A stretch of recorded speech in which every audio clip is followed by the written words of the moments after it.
The capital city, jiji kuu ama mji mkuu wa Tanzania, Dodoma, ndiko ambapo Young Africans ipo hivi sasa, na leo tunafanya mazoezi ya mwisho kwenda kucheza dhidi ya Tanzania Prisons. Kitaalam inaitwa -1. Sasa nini kinaendelea kwenye -1?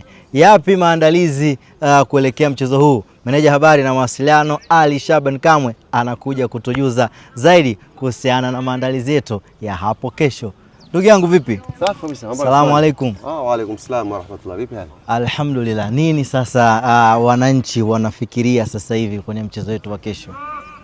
Tunawaza pointi 3. Tunawaza pointi 3 na wakati huo huo tunawaza usalama wa wachezaji wetu.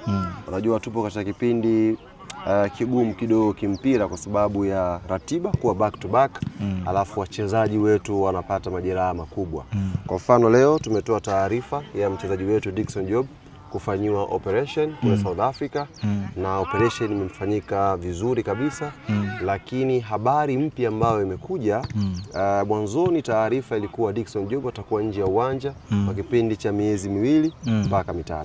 Lakini sasa hivi kwa taarifa rasmi ambayo amenipatia Dr. Moses Setutu ambaye yuko South Africa pia na mchezaji, Dickson Job atakuwa nje ya uwanja kwa kipindi chote cha msimu huu. Maana yake hatutamuona tena Dickson Job akicheza mpira msimu huu mpaka unamalizika. Si taarifa nzuri, ni taarifa mbaya kwa timu, taarifa mbaya kwa mashabiki, lakini tunasimama na mchezaji kumwombea kheri, kumwombea dua apone salama, kwa sababu maisha bado yataendelea baada ya hilo jeraha. Kwa Mwenyezi Mungu amjalie kheri, apone na arudi uwanjani akiwa fit 100%. Kwa hiyo ukiona hali kama hiyo kwenye timu, maana yake tunataka tucheze mechi back to back, huku tu protect pia players wasipate majeraha ambayo yatawaweka nje kwa muda mrefu. Kwa kila kitu kinakwenda sawa na alhamdulillah, squad ambayo tumekuja nayo Dodoma, wachezaji 25 wote wako fit na wako tayari kwa ajili ya siku ya kesho. Mchezo unachezwa katika dimba la Jamhuri saa 2 usiku. Dodoma ni makao makuu ya nchi na wananchi ndiko ambapo tunaishi. Tuko katika kila eneo. Lipi unalo la kuzungumza na wananchi? Tupo makao makuu ya nchi.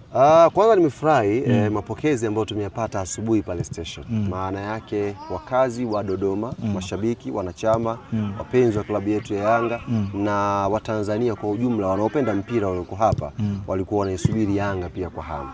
Kulikuwa kuna story nyingi zinaendelea nje ya uwanja kuhusu uwanja wa mchezo. Na pengine wakazi wa Dodoma walikuwa wanaomba dua tu wao. Mungu ilete, Mungu ilete. Na alhamdulillah ngoma imekuja hapa Jamhuri. Kwa hiyo hamasa ambayo ameonyesha naamini italeta pia mwitikio mkubwa siku ya kesho uwanjani, watu waje kuishabikia timu. Mimi nilishakataa muda mrefu ile mentality kwamba tukijaa